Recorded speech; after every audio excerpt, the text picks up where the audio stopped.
Hello and welcome to the Hyzer Flip podcast, brought to you by Ultimate Disc Golfer. I'm Brunch. And I'm Null. Every week, we'll be bringing you a conversation with an Ultimate player turned disc golfer. We hope that this podcast helps you on your journey through disc golf. Without further ado, let's get into it. Today we are joined by Leah Tsinajinnie of Atlanta Ozone and Atlanta Soul. Leah has won 2 USA Ultimate National Championships in her ultimate career playing with the Washington, D.C. Scandal. Leah is now a professional disc golfer with 3 wins on the season and competitive rounds at Ledgestone, Iowa. Thanks for joining us today. Thanks for having me. To kick things off, can you tell us about your jump into disc golf from Ultimate?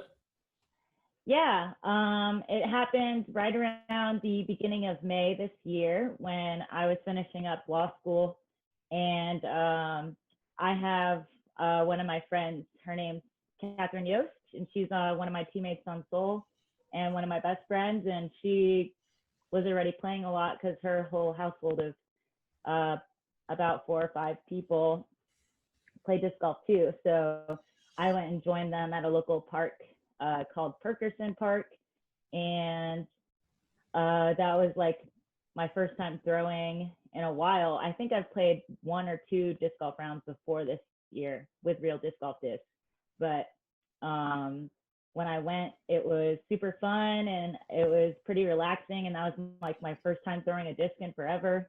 So that part of it was really fun for me, and from there I just quickly realized that there was more to it than just recreational, and so the competitive side of it too is what really got me into the sport. I think that the competitive side is something that definitely got me and Nald really into the sport. Can you speak a little bit more to that and maybe compare how you found the competition to differ or be similar to Ultimate? Yeah. So the first time that I realized it was competitive, I was just trying to YouTube stuff. So I was looking at kind of tutorials and how to get better. And then from there, you find like footage from previous tournaments and just people in general. And that was actually right around when I started noticing that Brody Smith was playing competitively. And so I was like, oh, wow, Brody's playing. And, you know, I'm not friends with him, but, you know, we've been at a lot of the same tournaments, so we've talked and stuff. So it was cool to see him playing. And so I guess the first big thing that I noticed was that there was like way more tournaments. It just seemed like when I was looking up, okay, how do I get to play into a tournament? There was like one that I signed up for on Wednesday that was on a Saturday. So that kind of quick turnaround time for me was really rewarding, just to like find a tournament, sign up for it, go to it. And that was all within a 4-day span. So definitely the number of tournaments in Georgia, especially, I think we're lucky out here in Georgia. We have a lot of good courses and plenty of tournaments. There's probably one every weekend for the rest of the year. And so then the other part was noticing like the payouts and seeing how, especially with MPO, you know, they have higher payouts, but noticing like career earnings. And I was like, oh, wow, you can, you know, play at this tournament and just win $100, which is exactly what I did at the Eastbound and Down tournament, Loaded Up and Truckin'. So when I was like, realized that was a easier entry point, was to make it worth going. It's the chance of like, you know, getting some cash payouts, especially in the FPO field. I think I have a better advantage than maybe guys coming in and trying to play the game. I can get to the top quicker just from having a smaller field. And so that part, just noticing all of the ladies that I played against in Idlewild and at Ledgestone, there was still even a gap between me and them.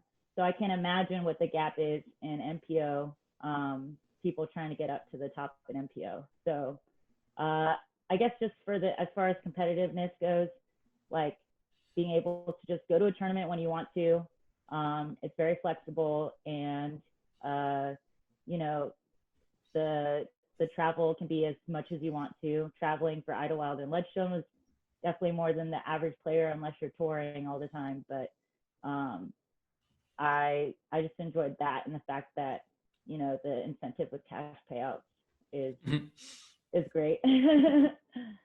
What was the atmosphere like at these top tournaments, and how would you compare it to like the competitive, nervous, anxious atmosphere that you sometimes get at like top ultimate tournaments? It's definitely, I think, more mentally taxing. In ultimate, we always talk about working on our mental game, and that is 100% true. That mental game is very important, team-wide and individually. But when you're playing an individual sport, and even if it's not a big crowd, like, people are going to be watching you, and just the people on your card are watching you is nerve-wracking enough. So it's just kind of like that mental game is always there. Whereas, like, you know, in ultimate, that pressure doesn't necessarily have to be there. So I think just the biggest difference is having that pressure on you all the time, and literally every throw matters, and just being able to, like, for instance, like, at Ledgestone, it was a pretty open course, but there was a lot of OB, and, you know, I went OB on the same hole. It was hole 3 every single day, and it's hole 3. So, like, that's the beginning of my round. It's, you know, I had to move past it every single time, and that factor of just, like, putting it behind you, and you're just trying to move forward even though you made the mistake. And in a 4-round tournament, you know, making that same mistake every time is kind of frustrating. So especially in multiple round tournaments, if it's the same course, even if it's a 2-day tournament, the same course, one each day, you have those mistakes that you're trying to fix that you made before. Whereas in ultimate, you know, you can put yourself in similar situations, but you're not playing the same course over and over again. So that part is also interesting, where you can just, you know, literally have a specific playbook for, you know, each hole, and adjusting it accordingly. I find that incredible how this time last year, you didn't really even know that there was a professional disc golf, like, league. And now this year you're playing at Ledgestone and Idlewild, and they're like some of the biggest tournaments out there. And you made that jump in like a few months, which is incredible.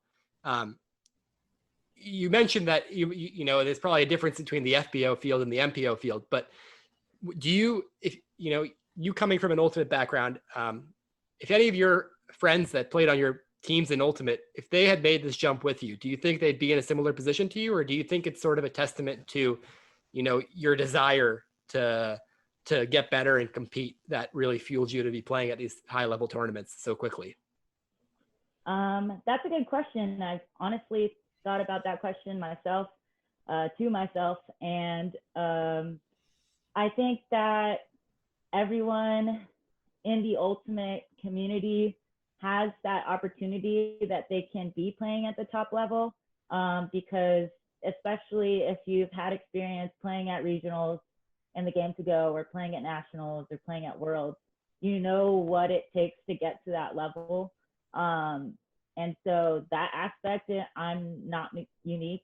But when it comes to like other parts that I think did make this something that not everyone could do, is that I don't know, I've always been a handler, and I consider myself like a creative, like, handler that likes to try, like, not typical you know, throws. Especially being a lefty, I've always had not typical throws.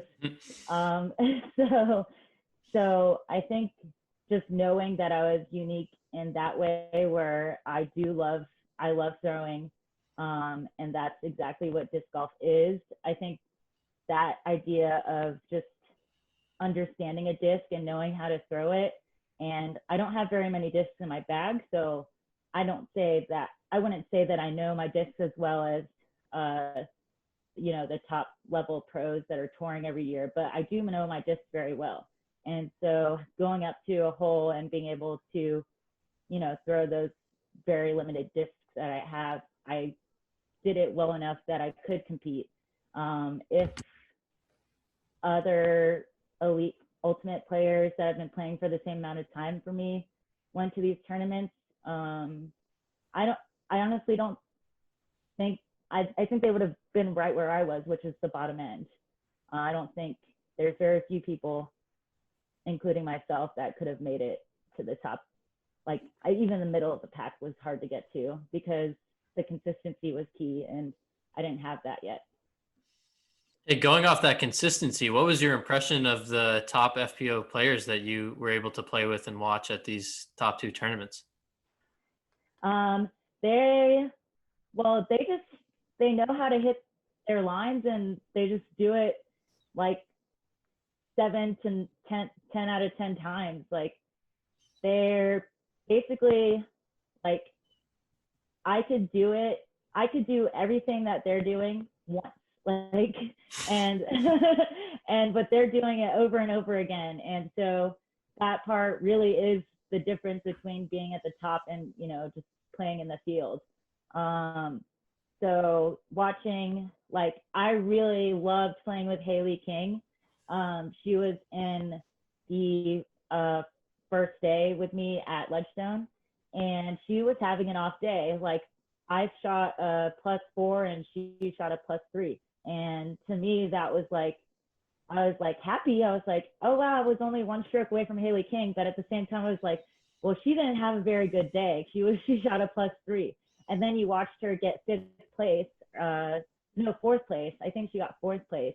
And those rounds that she had, she was shooting under every single time. So like knowing, like, getting to watch her, I don't know which day she was on the lead card, but getting to watch her again after seeing like what an off round looked like for her, which an off round for her was still really good. And then climbing back up to 4th, it was mainly just for her putting. So I think that's probably the biggest difference between, like Paige and Katrina and Heather, Haley, the top 4 finishers. Their putting game is incredible, and they get themselves to places where they're putting for birdie, in circle 1 or 2. So that kind of stuff is very impressive, and I can only do that about maybe 20% of the time, and they're doing it. They're giving themselves chances on every hole. Are there any tips or tricks that you got from playing with these pros? Any lessons they handed out for free to you that you can share with us? I mean, one of my frequent questions was, I'm experimenting with, as my form is getting better and changing, I'm experimenting with weight of my discs as well. And that might not be applicable to everyone, but especially for ladies, I think that weight matters a lot. I started at max weight, and then I went all the way down to 165, and now I'm thinking I'm going to end up somewhere around 170 to 175 again. And so I think one of the best tips that I got, my friend, her name's Jessica Oleski, and she's out of Michigan. And I got to play 2 rounds with her, one at Idlewild and one at Ledgestone. And I mean, other than just being really supportive and encouraging in general, she was just like, I think the best thing that she said was, you got to get more experience. Like, the only way that you're going to know, get better is just like putting yourself in these situations again and again, which, applies to ultimate too. So the fact that these players have been playing for years, that really matters. And so having only 3 months under my belt, I definitely was frustrated at times, not playing as well as I thought I could play, but knowing that pretty much is as well as I can play, having only 3 months under my belt. So getting experience is really important. One of my tips that I kind of figured out for myself when I was putting is like, I think it's going to be different for every person, just figuring out that like what clicks for you. But I really just, some people like to pick a chain or like a link to look at, but I really just kind of started focusing on the pole, and like, just like all of my momentum needs to go to that pole. And so like when I first started putting, I was like leaning back too much. And now when I'm putting, I'm like standing up straighter, and like bending my knees more. And then like my momentum goes into my putts. And I'm honestly a pretty good putter. Like I got that feedback from plenty of people where I would hit like circle 2 putts and stuff. And I think a lot of that is just practice, and then like finding out what it is that clicks for you to putt well. And honestly, for ultimate players transitioning, I think putting is one of the most important things to practice. So anything that you can do for yourself to figure out your putting game is really important. I've been trying to figure out my putting game for the last 3 months, and I think it's getting worse by the day. Yeah, Well, it's so hard. It's so hard. I'm waiting for it to click. It'll come. I'll get there eventually. Yeah. You mentioned that you know your discs pretty well. Just out of curiosity, have you considered, or do you carry an Ultra Star with you for certain shots? I have never considered that. It seems so weird to me that if I just had an Ultra Star and I tried to pull it out, I don't even have a bag big enough for it. So, but I have heard that people do use it, and then there's that one disc that is used that's kind of like an Ultra Star. I think it's called the Sonic or something. Sonic, yeah. Yeah. So if you are gonna do something, maybe get the Sonic instead. I don't know. Yeah.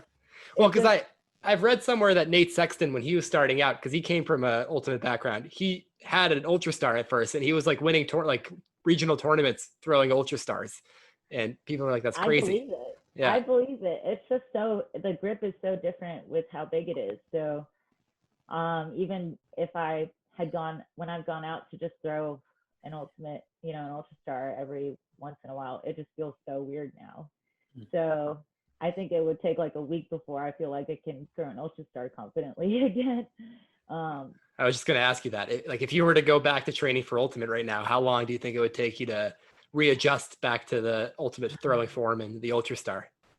I think it would really take me throwing like 4 days of just like an hour each day.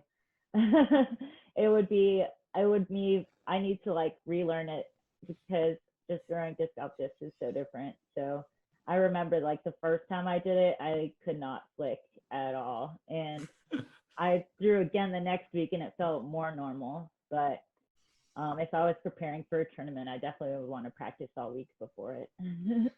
Right. That's one of the things we get when we try to get some of our friends to come play disc golf with us. They're like, "Oh, I don't want to mess up my ultimate form."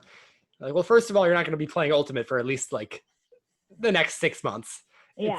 Second of all, it's not like when you start the ultimate season, it's not like you're playing a tournament the first day. You have some time to dial up. So just, play for a week and you'll get your form back. No problem. Yeah, So it's good to hear that from you as well. I think a week is a good amount. You're not going to lose it. Going off that, we asked Jay this question, and he didn't want to answer it for us, but he ended up kind of answering it. Do you feel that you can play ultimate and disc golf competitively at the same time? Another question I've asked myself. It's kind of like something that I would hope I could do, and depending on, do you know what the actual like months are that the PDGA Tour and the Disc Golf Pro Tour are? Because Club Ultimate is March, April through October, so I don't know what the months are for. Yeah, I mean, this is the first PDGA Tour that I've followed, and I don't think it's the normal schedule. So I feel like it starts in January and then it goes through. I mean, there's going to be a lot of overlap. So like knowing that there's a lot of overlap, I would have to really talk to my teammates and my captains, and like probably just leadership, and just like let them know that I'm committing to this other thing that's going to require a lot of time. but I think that's the cool part about ultimate players, and especially with the women that I've played with, like they're all really impressive people outside of ultimate. Like we all have our own lives and we're all trying to be the best, but it's not a career for us. We're not making money off of it. So we are adept at getting doing multiple things at multiple times. So if I really wanted to do both, I certainly could. And knowing me and how driven I am, I know I could do it, but I don't think everyone could do it, and it's not feasible to think everyone should do it. So for me, yes. Good answer. Good answer. Yeah. So going back to, I guess, this season, because we don't really know too much about what the future will hold. You've said that you want to play in the national championship and want to compete in more top tournaments. What are your competitive goals for the rest of the season? So my competitive goals, I have local tournaments that I'm signed up for. I have Lake Russell Open and Iron Leaf, and I was going to play in a doubles tournament this weekend, but I'm not going to anymore. So for locally, I just want to just keep winning because I know I can. And with that, that just means that I need to practice more at some of these courses. I've never played at the Lake Russell course, and for me, it really takes playing a course at least 4 or 5 times before I'm comfortable with what I'm going to throw at each hole. And so even at Buzzard Roost this past weekend, I only played it recreationally at both courses once, and then I got like 1.5 practice rounds in. It was like very bad weather here all week, so I didn't get to practice as much as I wanted to. And so I was scoring higher than I wanted to, and higher than my practice rounds just because I wasn't familiarized with the course. So competitive goals would be to get practice rounds in, because that's where I really need more experience. Since I'm less experienced, I need just actual course experience before playing at them, and then getting first at these local tournaments would be good. For Jonesboro, hopefully if I can get into that tournament, and then the Women's National Championship, which I'm still not sure how I'm going to get into that tournament. I sent an email to the TD. I don't know if I need to qualify for it or not. And so if someone can tell me, please tell me how to get into this tournament. I'm on the wait list, but I was on the wait list for Southern Nationals, and when I finally got into Southern Nationals, the TD kicked me out of the tournament because they said that I didn't play in a 2019 qualifying event. So I can't even play in that tournament, which only has an FPO field size of 5 right now. So, that also just is kind of discouraging to me, that I'm like, oh, well, what can I play into? And, into something else. I would love to play at it's a national tour level tournament in Georgia. So I wanted to play in it, but I can't. Yeah. So Jonesboro, honestly, that course is kind of like someone that lives in Arkansas described it as Ledgestone, but more open and more fun. So so if it's like that, then having like another month under my belt would be great. Of just I feel like I'm about to break into a new level of my form. So at Jonesboro, I really would temper my expectations, but I would want to try to stay in the middle of the pack. And I'm not sure how big that FPO field is, but it's a good sized tournament, and Idlewild and Ledgestone were like 30 and 40. So if it's somewhere around there, then I would love to be in the middle of the pack. And other than that, I have no idea what the Women's National Championship would look like. They're limiting it to 40. So there I would expect to just stay where I've been, which is maybe try to get cash out on it, but that would be like the best I could hope for, is, you know, be in a place where I'm cashing out. Yeah, I think most people who have been playing disc golf for 3 months would say that those are outrageous goals. But I think for you, there are definitely some achievable goals there. Yeah. I'm curious, what does a practice round look like for you? It's emptying my bag on every hole. I'm just trying to throw everything I can, but I have like multiples of my driver that I use the most, and so I would just be throwing the same throw, basically, the same disc. And with being lefty, a lot of the times it's trying to decide if I want to rely on my backhand, which is pretty good, but it's harder for me to hit the exact line that I want to with them. And my forehand, which, you know, this is common for most people, it doesn't get as much distance, but I can control it better, and it's more consistent. So a practice round would be looking at it and seeing if I need to throw a backhand, or if it makes more sense to just throw a forehand, which I'm more comfortable with, and I know I'm gonna hit it every time, but maybe sacrificing that distance on the drive. And then also just deciding if this is going to be a hole that I'm trying to birdie, or if I'm just shooting for par. And so, especially in wooded courses like par fours and par fives, like where placement matters the most. And so you actually need to play through holes like that to decide where you're going to land. And you can't walk up to those kinds of courses and just wing it. You got to have a game plan for longer holes like that. So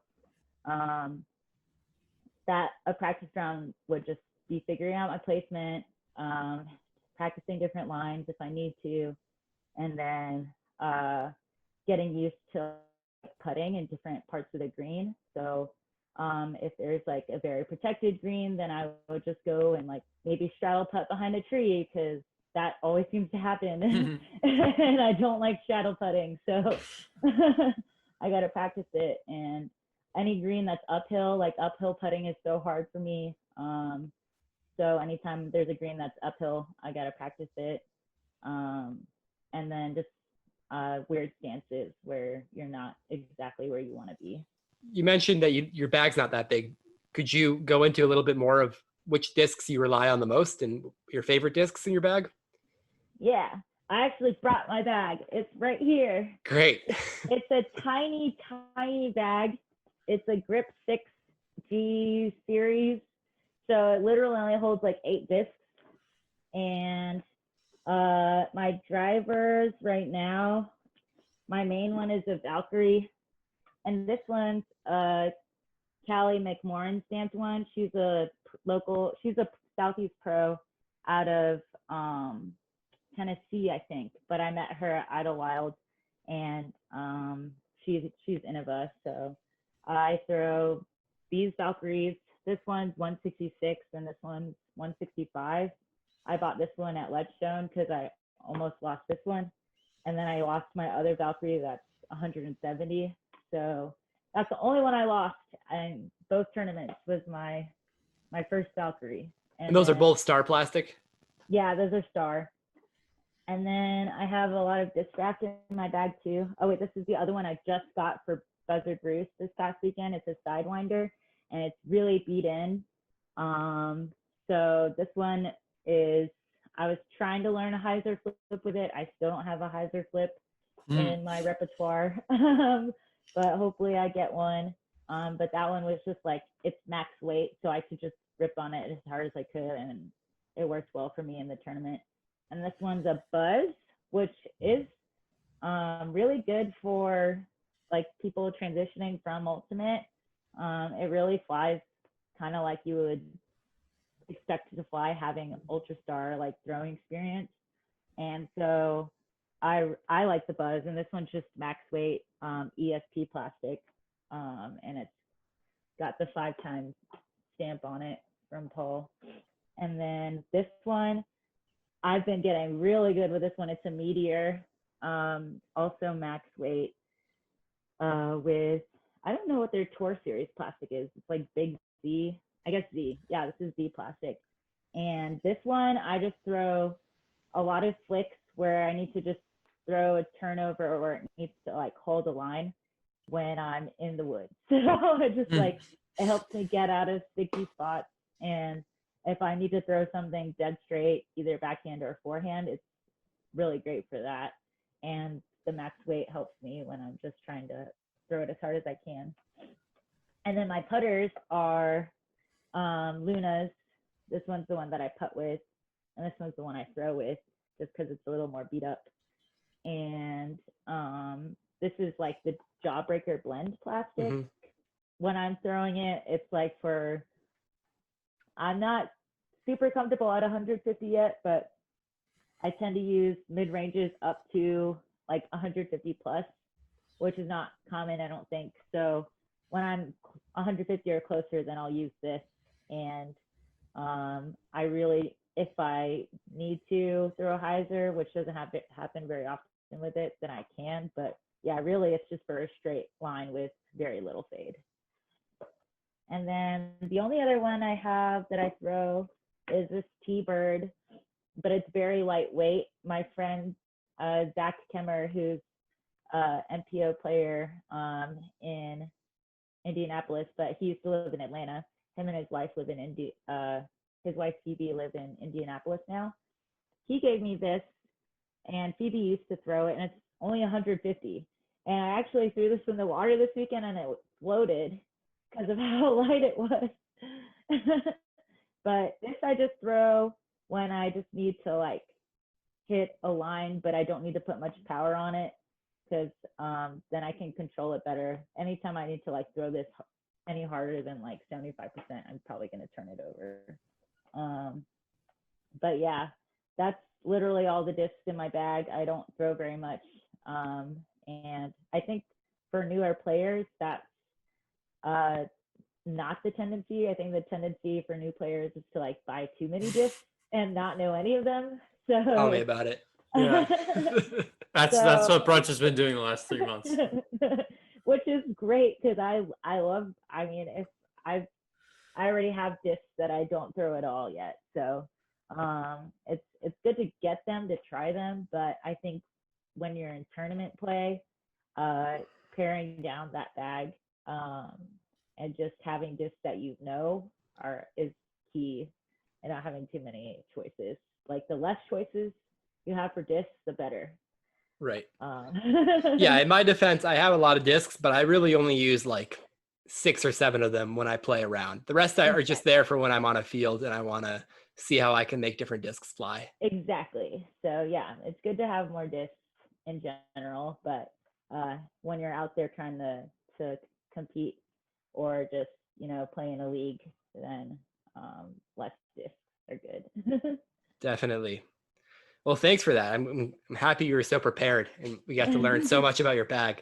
Yeah. We'll see. I mean, maybe the next generation of ultimate disc golfers will be having the Leah bag, the 8 discs and the same plastic and molds. Well, maybe, who knows? Yeah. I got an offer for a sponsorship from Empowered Disc Golf. Oh yeah. While I was touring at Ledgestone, and so it's going to be for next year, and we'll figure out what it means. But if you look up Empowered Disc Golf on Instagram, Yep. I'm pretty sure is their main social media. They're really all about empowering women and getting more women out there to play. So Congrats on the sponsorship. That's awesome. Yay. Yeah, we're still working out the details, but I am excited that they reached out to me. So we'll see what happens, and then hopefully I get sponsored by a disc company soon. I don't know when that would be, but I definitely am hoping for that for next year. Well, thank you so much for joining us, Leah. Last can I give a shout out? Yes, please. Yes. Shout out. Okay. And also let us know where people can find you and follow you as you continue on your tour here. So the shout out is for Color of Ultimate. Have y'all heard about them? Yes. So we have an event in the making that's going to be on October 10th, and we're trying to do a disc golf tournament with all players of color, and it's going to be in Georgia at the Boundary Waters tournament. So I'm pretty sure that we haven't gotten out any info for it yet because I'm not one of the main organizers. But when they do get it out, if you look at Color of Ultimate on Instagram, there's going to be info on how to sign up. And so if you have friends that are people of color, then it would be great if y'all could encourage them to look at it and hopefully come out. We're going to have, it's just a one-day tournament. So if you're close enough to drive, that would be great. Obviously with COVID stuff, it's hard to organize lodging. Normally you just get people to stay over, but that's kind of tricky these days. So yeah, I wanted to shout out the Color of Ultimate, now Color of Disc Golf event. And my social media is at Leah Tsinajinnie. I'm pretty sure you only have to get to like TSI before you find me because there's not many Leah Tsinajinnies out there. And that's for Instagram, and then Twitter is the T is silent. And those are the main two that I use. Awesome. Well, we'll make sure to, I guess, I don't know, not retweet, regram or share the Color of Ultimate / disc golf to our Instagram to try to get that to as many people, as many eyes as possible. So we'll do that. And yeah, I know we've been following you. I already mentioned this on Instagram. You got a lot of great disc golf content. So definitely encourage all the listeners out there to go check Leah out on the socials as well. So that's all we have. Thanks so much for joining us. And yeah, thank you. Thank you. It was great chatting with y'all. And I really hope that more Ultimate players get out there and play disc golf. This has been the Hyzer Flip podcast by Ultimate Disc Golfer. For more great Ultimate and disc golf content, make sure to check out ultimatediscgolfer.com and follow at Ultimate Disc Golfer on Instagram. Thanks for listening.